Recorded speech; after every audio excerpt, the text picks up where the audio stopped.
Hi folks, I'm Hal Weeks for Stalking the Wild Autoharp. Welcome to this latest episode in my series called Idiot Zither. I call it Idiot Zither because sometimes I feel like an idiot for even playing the instrument, given all of the complications. But you know what? All instruments have their own set of limits, and the beauty of every instrument comes out of its express limits. That's right, there's a fantastic book that I will show you. I'm going to pull it out and show it to you. Actually, let me get it now.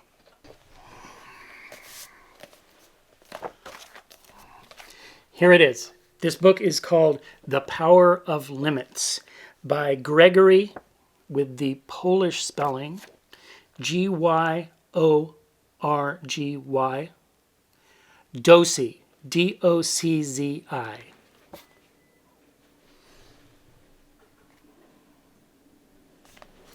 This book is fabulous. This book is about the golden mean and mathematics and design and natural forms. It is about the overtone series and the physics of music.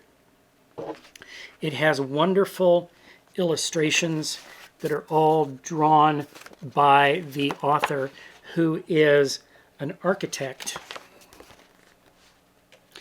And in this book, The Power of Limits, he talks about natural forms and the harmonic ratios, yes, harmony as in music, of the bodies of things, fish, leaves, pine cones, the human body, the ratios of everything in the face, the hands, everything, basically everything in the world that we find beautiful falls into the limitations, the severe limitations of the golden mean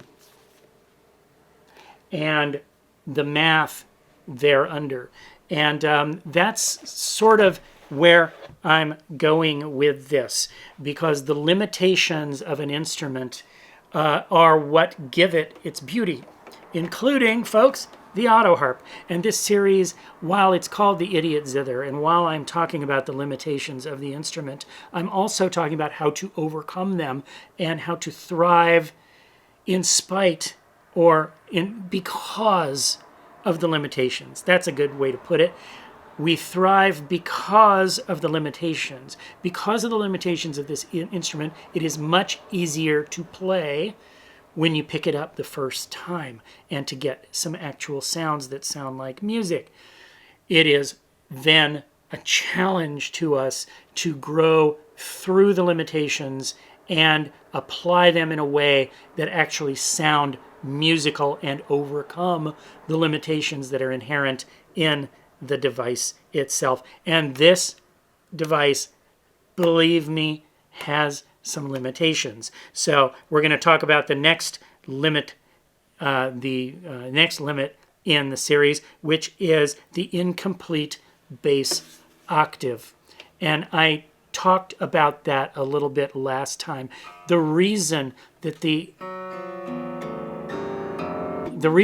bass octave doesn't have all the notes in it is to get a whole nother octave on there. Actually, 2 octaves, because the bottom octave is there's only like 5 notes there in the very bottom octave. And if you're playing in a key that doesn't use those notes very much, then it's going to sound sort of clunky and odd down there. And as you get further and further away from the key of C, if you're playing in the key, say, of A, you don't have all the bass notes that you really need to sound good in that key. And that's a limitation, folks. So it tends to put us more in key of C, F, and G, as I mentioned last time. And it tends to make those other chords and those other keys sound sort of anemic. The way around it, as I discussed last time, is to change the bass strings. But you're still going to have those limits there for those keys. And so you'll have a harp, say, that plays really good in A, E, and B, or B flat, F, and E flat, or something like that, yes. But then you're dealing with the limits of having extra harps to carry, or, you know, it's pick and choose, folks. You know, you have to deal with that. That's one of the limitations of this instrument. You make it with more strings, it's going to be hard to get around, and it's going to be hard to damp. So there you have it, folks. That's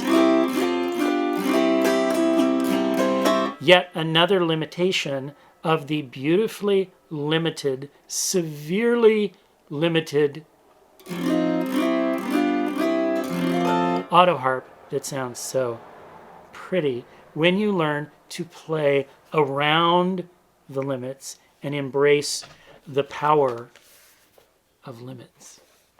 So there you go.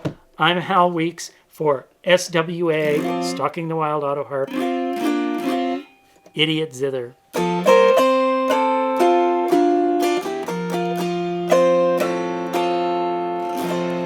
Bye-bye.